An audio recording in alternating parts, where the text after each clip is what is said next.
Hello दोस्तों, नमस्कार। MCC classes में साथियों आपका बहुत बहुत स्वागत है।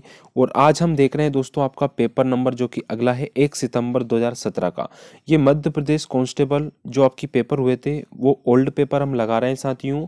ये आपका अगला भाग है, ये शिफ्ट नंबर फर्स्ट है आपकी। ठीक है दोस्तों, मेरा कहना ये है, अगर आप इनको आप देखते हैं, इनको बार बार सुनते हैं, तो इनसे आपको कई सारी चीज़ें याद हो जाएंगी। अभी आप देख रहे होंगे जो विद्यार्थी लगातार वीडियो को देख रहे हैं उनको ये फायदा हो रहा होगा कि सर कुछ प्रश्न ऐसे हैं जो हर शिफ्ट में कहीं ना कहीं आपके रिपीट हो रहे हैं, है ना। और ये प्रश्न आपको याद भी हो गए होंगे, क्योंकि दोस्तों अगर ये आप डेली अगर 100 प्रश्न भी आप जीके के लगाते हैं तो दोस्तों आपके जब तक आपकी एग्जाम होगी, है ना, लगभग मान लें अभी वर्तमान में आपके सिर्फ ज़्यादा से ज़्यादा आपके 60 या 65 70 दिन में मान लेता हूँ लगभग कि 70 दिन है आपकी एग्जाम में। ठीक है, तो 70 दिन में आप अगर एक दिन में 100 प्रश्न या 20 प्रश्न, अपन पेपर के रूप में तो 20 प्रश्न लगा रहे हैं, लेकिन 20 से भी आपके दुगने हो जाते हैं, लगभग 50 प्रश्न आप डेली के लगा लेते हैं इसी पेपर में, है ना। तो साते पंजे 35 यानी लगभग आपके 3500 क्वेश्चन यहीं से हो जाएंगे पुराने पेपर से। साथ में एक्स्ट्रा जानकारी जो मैं आपको वीडियो के तौर पे बताता हूँ, जो जिलेवार चल रही है अपनी या विविध लूसेंट चल रहा है, तो उससे भी आपको कई सारी चीज़ें का फायदा मिलेगा। तो जीके बिल्कुल बिंदास तरीके से आप यहाँ से कंप्लीट कर सकते हैं मेरे दोस्तों, है ना। बस बात यह है कि आपको रेगुलर बेसिस पे सिर्फ देखना है और इसको सुनना है। और कुछ चीज़ ऐसी जो आपको लगता है कि हमें याद नहीं रहेगी तो उसको आप लिख सकते हैं, नोट कर सकते हैं। ठीक है, तो आपका जब तक पेपर होगा तब तक हम सारे पेपर कंप्लीट कर चुके होंगे दोस्तों, 2017 के प्लस आपके 2016 के जो भी पुरानी वैकेंसी रही है मध्य प्रदेश कांस्टेबल के, वो, है ना। और मैं जल्द ही आपके एमपीएसआई का जो आपका जीके चल रहा है वो ऐड करने वाला हूँ। तो बात करता हूँ दोस्तों सबसे पहले मैं कि भारतीय सैन्य अकादमी किस शहर में स्थित है। तो भारतीय सैन्य अकादमी यानी कि इंडियन मिलिट्री एकेडमी आईएमए कहाँ पे स्थित है, तो दोस्तों ये स्थित है आपकी देहरादून में। मैं बता दूं देहरादून आपके किसकी राजधानी दोस्तों, तो ये आपके उत्तराखंड राज्य की राजधानी है। तो उत्तराखंड की राजधानी कौन सी होगी दोस्तों, देहरादून। ये आपको यहाँ पे याद रखना है। अब मैं आपसे एक प्रश्न पूछना चाहूंगा, क्योंकि उत्तराखंड के बारे में पहले भी हमने जानकारी प्राप्त की है। उत्तराखंड के मुख्यमंत्री और उत्तराखंड के राज्यपाल कौन है, ये आप हमें कमेंट में करिए। साथ में उत्तराखंड की एक नई राजधानी और बनी है ना, तो वो कौन सी बनी है वो भी आप हमें कमेंट जरूर कीजिए। जो विद्यार्थी रेगुलर रूप से देख रहे हैं, पढ़ रहे हैं, वो अवश्य रूप से इसको कमेंट करेंगे दोस्तों। आप कमेंट करोगे तो मैं आपका नाम भी यहाँ पे लेने की कोशिश करूंगा। अगला प्रश्न आता है मेरे दोस्तों कि भारत की पहली मैपिंग सैटेलाइट का नाम बताइए। तो पहली मैपिंग सैटेलाइट कौन सी बनी दोस्तों, ये बनी थी आपकी कार्टोसैट प्रथम। तो ये भी आपको यहाँ पे याद रखना है। तो भारत की पहली मैपिंग सैटेलाइट कार्टोसैट फर्स्ट है, जिसे श्री हरिकोटा से दोस्तों प्रक्षेपित किया गया था। ठीक है, तो ये आपको याद रखना है। फिर अगला प्रश्न है दोस्तों, ये रीजनिंग का प्रश्न आता है। फिर अगला आता है हमारा कि निम्नलिखित भारतीय संगीतकारों में से किसे भारत रत्न प्राप्त नहीं हुआ। तो दोस्तों मोहम्मद रफ़ी को अभी तक भारत रत्न प्राप्त नहीं हुआ। रविशंकर को दोस्तों प्राप्त हुआ था 1999 की बात है। ठीक है, लता मंगेशकर जी को 2001 में मिला और भीमसेन जोशी जी को 2008 में मिला। तो तीनों को इस प्रकार से ये भारत रत्न मिल चुका है दोस्तों, मोहम्मद रफ़ी जी को नहीं मिला है, ये आपको याद रखना है। फिर आता है पंचमढ़ी किस जिले में स्थित है दोस्तों। तो पंचमढ़ी एक हिल स्टेशन है जो कि होशंगाबाद जिले में है। ठीक है, तो ये आपको याद रखना है दोस्तों। ठीक है, चलिए आगे मैं बात करता हूँ। सतपुड़ा की रानी के नाम से भी हम पंचमढ़ी को जानते हैं। फिर अगला प्रश्न आता है कि पेंच हाइड्रो इलेक्ट्रिक परियोजना किन दो देशों की संयुक्त परियोजना है। तो ये मध्य प्रदेश और महाराष्ट्र की संयुक्त परियोजना है मेरे दोस्तों। ठीक है, तो ये भी आपको यहाँ पे याद रखना है। तो पेंच हाइड्रो इलेक्ट्रिक परियोजना मध्य प्रदेश और महाराष्ट्र के बीच स्थित है। ठीक है, और इसी नाम से हमारा राष्ट्रीय उद्यान भी है जो दोनों राज्यों में फैला है। फिर उमरिया में स्थित अभ्यारण्य कौन सा है दोस्तों, तो उमरिया में कौन सा है, तो बांधवगढ़ अभ्यारण्य दोस्तों, है ना। तो बांधवगढ़ नेशनल पार्क कहाँ पे दोस्तों, आपके उमरिया डिस्ट्रिक्ट में पड़ता है ना। सबसे ज्यादा बाघ घनत्व कहाँ है आपका, ये आपका बांधवगढ़ में ही है, बांधवगढ़ राष्ट्रीय उद्यान। इसकी स्थापना 1993 में की गई थी, ये भी आपको यहाँ पे याद रखना है। अगला प्रश्न आता है मेरे दोस्तों कि अशोक स्तंभ, है ना, जिसका शेर भारत सरकार द्वारा राष्ट्रीय प्रतीक के रूप में अपनाया गया, यह कहाँ पे स्थित है, तो ये स्थित है दोस्तों सारनाथ। ठीक है, तो अशोक स्तंभ जिसका शेर भारत सरकार द्वारा राष्ट्रीय प्रतीक के रूप में अपनाया गया, यह सारनाथ में स्थित है मेरे दोस्तों। तो मेरा चैनल अच्छा लग रहा तो प्लीज़ इसको थोड़ा शेयर कर दीजिए और साथ में लाइक भी करना है दोस्तों, और कमेंट भी करना है जिन क्वेश्चनों को मैं पूछ रहा हूँ।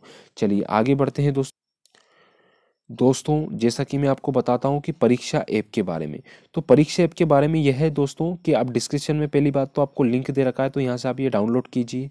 साथ में दोस्तों यदि आप तैयारी कर रहे हैं तो सबसे रामबाण इलाज यही है कि आप मॉक टेस्ट लगाएं। तो उसके लिए दोस्तों अगर आपको परीक्षा ऐप से टेस्ट सीरीज खरीदनी है, बिल्कुल सस्ती है। साथ में अगर आप ये कोड यूज़ कर सकते हैं MCC50, तो इससे आपको 50% का डिस्काउंट इंस्टेंट यहाँ पे मिल जाएगा।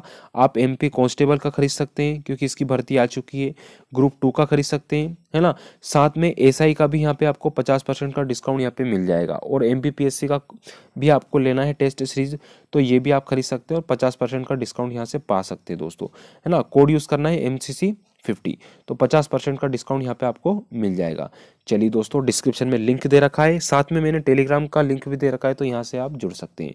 आगे हम बात करते हैं। चलिए, तो आगे का प्रश्न आता है हमारा कि भोपाल में पैदा हुए भारत के नवे राष्ट्रपति का नाम क्या है दोस्तों। तो भारत के नवे राष्ट्रपति दोस्तों शंकर दयाल शर्मा रहे, है ना। तो ये आपको याद रखना है। साथ में कई राज्यों के राज्यपाल भी रहे, ठीक है, ये भी आपको याद रखना है। चलिए मेरे दोस्तों, आगे बढ़ता हूँ मैं कि हॉकी इंडिया का अध्यक्ष कौन है। तो दोस्तों उस समय हॉकी इंडिया के जो अध्यक्ष थे वो आपके दूसरे थे, और अभी कौन है दोस्तों, तो मैं आपको उस टाइम पे मरियाम्मा कोशी थे, लेकिन अब बन गए दोस्तों ज्ञानेंद्र। कौन बन गए दोस्तों? ज्ञानेंद्रो निंगोम्बम। कौन बने दोस्तों? ज्ञानेंद्रो निंगोम्बम, है ना। ये नाम याद रखना, मुझे थोड़ा लेने में दिक्कत है ना। चलो आप समझना, ज्ञानेंद्रो निंगोम्बम, है ना, ये याद रखना। 20 मई 2009 को इसकी स्थापना की गई थी हॉकी इंडिया फेडरेशन की, ठीक है। चलिए आगे मैं चर्चा करता हूँ, निम्नलिखित में से कौन भारत के राष्ट्रपति नहीं रहे दोस्तों। तो C राजगोपालाचारी भारत के राष्ट्रपति नहीं रहे, जाकिर हुसैन रहे, N संजीव रेड्डी रहे, VV गिरी रहे, ठीक है। तो C राजगोपाली भारत के अंतरिम गवर्नर जनरल थे और वे कभी भी राष्ट्रपति नहीं रहे। फिर आता है राज्यसभा के उपाध्यक्ष कौन है। तो उस समय PJ कुरियन थे, अभी वर्तमान में दोस्तों हरिवंश नारायण सिंह है। कौन है दोस्तों? हरिवंश नारायण सिंह है, ठीक है। तो ये आपको याद रखना है, ठीक। अगली मैं बात करूं दोस्तों, जो राज्यसभा है उसके सभापति कौन है दोस्तों। तो वेंकैया नायडू जी हैं, जो कि भारत के उपराष्ट्रपति हैं।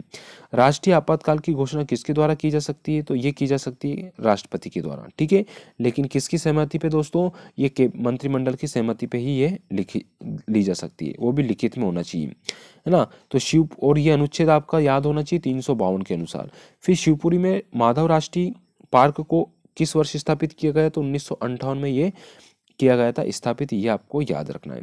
फिर आता है भारत में, है ना। तो भारत में सबसे लंबी सड़क सुरंग कौन सी है। तो चेनानी नेशरी सुरंग है दोस्तों, ठीक है। तो ये आपको याद रखना है, और ये जम्मू कश्मीर में स्थित है। फिर आता है 2-5, ये आपका थोड़ा मैथ्स का क्वेश्चन आ गया यहाँ पे।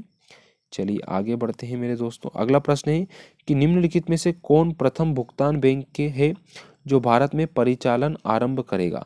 तो एयरटेल पेमेंट बैंक। कौन करेगा दोस्तों? एयरटेल पेमेंट बैंक, ठीक है। तो एयरटेल पेमेंट बैंक दोस्तों प्रथम भुगतान बैंक है जो भारत में परिचालन आरंभ करेगा, और ये RBI के द्वारा ही मान्यता प्राप्त है ना। फिर आता है वर्ष 2018 में ICC क्रिकेटर कौन थे। तो R अश्विन थे। वर्तमान में कौन बने दोस्तों? 2019 की मैं चर्चा करूंगा, तो हिटमैन, है ना। अब हिटमैन कौन थे, प्लीज कमेंट जरूर कीजिए, है ना। और ये IPL में किस टीम के कप्तान है, ये भी आपको कमेंट करना है। और ये जिस टीम से हैं वो टीम अभी तक कितनी बार IPL मैच फाइनल में पहुंच चुकी है और जीत चुकी है।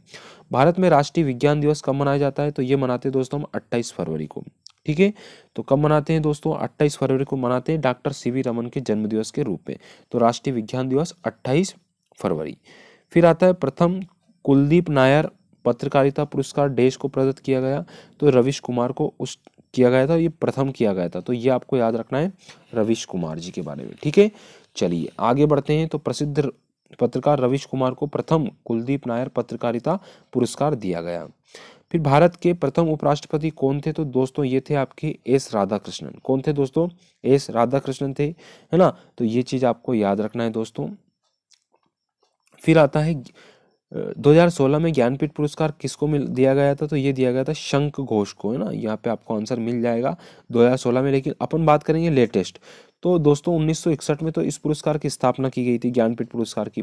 अभी 2020 में मिला अक्कीतम अच्युतम नंदुदरी को 2020 में यह पुरस्कार मिला है दोस्तों। तो ये आपको याद रखना है। चलिए आगे बढ़ते हैं दोस्तों, यहाँ पे आपके प्रश्न कंप्लीट होते हैं। तो प्लीज़ दोस्तों, हमारा चैनल नाम है एमसीसी क्लासेस ब्यावरा। अगर पसंद आए तो लाइक कीजिए और शेयर कीजिएगा, ठीक है। टेलीग्राम चैनल भी आपको डिस्क्रिप्शन में यहाँ पे मिल जाएगा। धन्यवाद साथियों। टारगेट हमेशा याद रखिएगा, फिक्स रखिएगा, 6 मार्च हमारा टारगेट है। धन्यवाद दोस्तों।